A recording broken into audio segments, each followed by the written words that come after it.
Hello guys, welcome to our channel happiness overloaded. এই উইকেন্ডে আমরা যাচ্ছি লং জার্নিতে। আমরা লং ড্রাইভে বেরিয়ে পড়েছি ঝাড়খণ্ডের উদ্দেশ্যে। যাব মধুপুর, আমার ঠাকুরদার বাড়ি সেখানে। খুব সুন্দর এক জায়গা।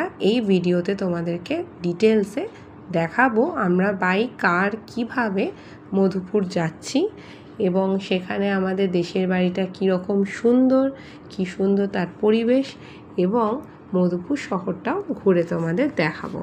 তো চলো আমরা একের পর এক টোল ট্যাক্স ক্রস করে এগিয়ে গেলাম শক্তিগড়ের উদ্দেশ্যে। আমাদের উদ্দেশ্য হচ্ছে ব্রেকফাস্ট করা। তো ওখানে আমরা চা লুচি খেলাম এবং মিষ্টিও টেস্ট করলাম। বর্ধমানের বিখ্যাত মিষ্টি সীতাভোগ ও মিহিদানা সত্যি খুব ভালো ছিল, কিনে নিলাম জেঠু এবং কাকুর জন্য।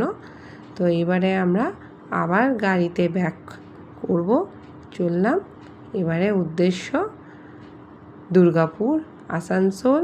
গাড়ি ছুটবে থামবে সোজা গিয়ে মধুপুরে আমাদের বাড়িতে গিয়ে। দেখতে দেখতে চলে এলাম আমরা দুর্গাপুরে। গাড়িতে আমি দুই মেয়েকে নিয়ে ভীষণ মজা করেছি, ভালো টাইম পাস করেছি। আন্তাক্ষরী খেলে, স্টোন পেপার সিজার খেলে, বাচ্চাদের মতন করে তো টাইম কাটাতেই হবে। কি সুন্দর দৃশ্য মাঝে মাঝেই দেখতে পাচ্ছিলাম। পাহাড় তো নয়, টিলা, কিন্তু এত সুন্দর ভিউ, বাধ্য হলাম গাড়ি থেকে নেমে একটু উপভোগ করার জন্য। হালকা বৃষ্টিও পড়ছিল, তাও লোভ সামলাতে পারলাম না, নেমেই পড়লাম গাড়ির থেকে। দেখো আমাদের সঙ্গে টিলা চলেছে, এত সুন্দর ভিউ, খুব ভালো লাগছিল। মাঝে মধ্যে আবার বৃষ্টিও আসছিল হালকা করে, তাতে ওয়েদারটা আরও সুন্দর, আরও মনোরম হয়ে উঠছিল। জার্নিটা এত সুন্দর আমরা উপভোগ করেছি যে কি বলবো।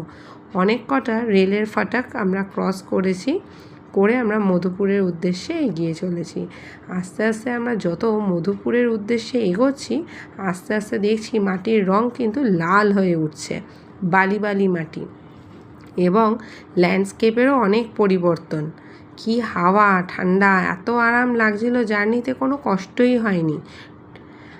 যখন আর 13 কিলোমিটার মাত্র বাকি মধুপুর পৌঁছতে, তখন আমরা নদী ক্রস করলাম। নদী তো ঠিক নয়, বালিই বেশি, খুব সামান্য তাতে জল, তাও জল দেখতে পাচ্ছি, এটা বর্ষাকাল বলে, না হলে হয়তো সেটাও দেখতে পেতাম না।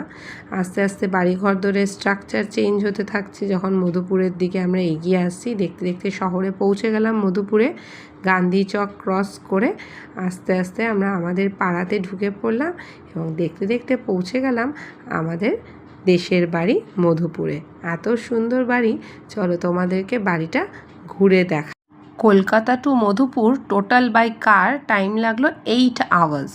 পেল্লাই বাড়ি, দোতলা, দেখেছ তো? বাচ্চারা পৌঁছেই তাদের এত ভালো লেগেছে, ফ্রেশ হয়ে দৌড়াদৌড়ি খেলাধুলা শুরু করে দিয়েছে, উপভোগ করছে চারিপাশটা। চতুর্দিকে বাগান, কত ফুল, কত ফল, গাছে গাছে টিয়া পাখি বসে রয়েছে। এসব মিঠাই মেঘলা খুব এনজয় করেছে। মেঘলার তো কথাই হবে না, শুধু ছুটেই বেড়াচ্ছে।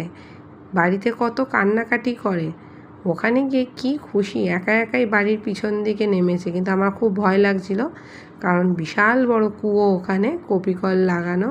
তোমরা দেখতেই পাচ্ছ কতটা ডিপ, জল কত নিচে। তো আমি ওকে একটু সাবধানেই রাখছিলাম চোখে চোখে, বাড়ির পিছনের দিকে গেট খুব একটা খুলছিলাম না। পরদিন আমরা বেরোলাম টোটো করে পাত্রলের উদ্দেশ্যে। পাত্রলে কালীবাড়ি আছে, বাঙালিয়ানা কায়দায় পুরো, অনেকটা দক্ষিণেশ্বরের মতন। সেই মন্দিরে আমরা পুজো দিতে যাব। 9 বছর পর আমরা পাত্রল যাচ্ছি পুজো দিতে। তো আমরা সবাই গেছিলাম টোটো করে, খুব ভালো লেগেছে। এই পাত্রল কালীবাড়ির পাশে আশেপাশে সব দোকান, নানান কাচের চুড়ির দোকান, এবং রয়েছে পুজোর যেমন সামগ্রী বিক্রি হয় সেসব তো দোকান বটেই। এছাড়া ওখানে লোহার জিনিস, লোহার কড়াই খুব বিখ্যাত। মন্দিরটা দেখো ভীষণই সুন্দর। আমরা ভেতরে ঢুকে পুজো দিয়েছি মাকে। খুব ভালো সিস্টেম, মন ভরে ভক্তি ভরে সময় নিয়ে পুজো দেওয়া যায়, কোনো ঠেলাঠেলি ভিড় নেই। শনিবার ছিল, তাই জন্য একটু হলেও ভিড় বেশি ছিল। অন্য দিনের তুলনায়, যেহেতু কালী মন্দির। তো মা কালীর পুজো দেখতেই পাচ্ছ, ঠাকুর খুবই সুন্দর, খুব জাগ্রত। পুজো তো দেয়া হলো, এবার পেট পুজোর পালা। তো রেস্টুরেন্টে আমরা খেয়ে নিলাম। বিকালবেলায় বেরোলাম আমরা বাজারে। মধুপুর বাজারটা ভীষণ সুন্দর, ওখানে চার্চ আছে, দুর্গা মন্দির আছে, আর বাজার তো খুবই জমজমাটে, চারদিক একদম আলোয় আলো। 15th আগস্টের দিন ছিল, তো আরও জমজমাট ছিল। কিনলাম দেওঘর মধুপুরের বিখ্যাত প্যারা আর কাঁচের চুড়ি আমার জন্য, মিঠাইয়েরও মেটালের চুড়ি। তো এবার তো বিদায়ের পালা, সময় আমাদের শেষ, কর্মক্ষেত্রে ফিরতেই হবে। আপনজনদের টাটা করে আমরা বেরিয়ে পড়লাম কলকাতার উদ্দেশ্যে। বাড়ি ফেরার পথেও সময় লেগেছিল 8 ঘন্টা। সকলকে টাটা। বন্ধুরা, আমাদের ভিডিও যদি তোমাদের ভালো লেগে থাকে, অতি অবশ্যই আমাদের চ্যানেল লাইক এবং সাবস্ক্রাইব করতে ভুলো না। দেখা হবে পরের কোনো ভিডিওতে। টাটা।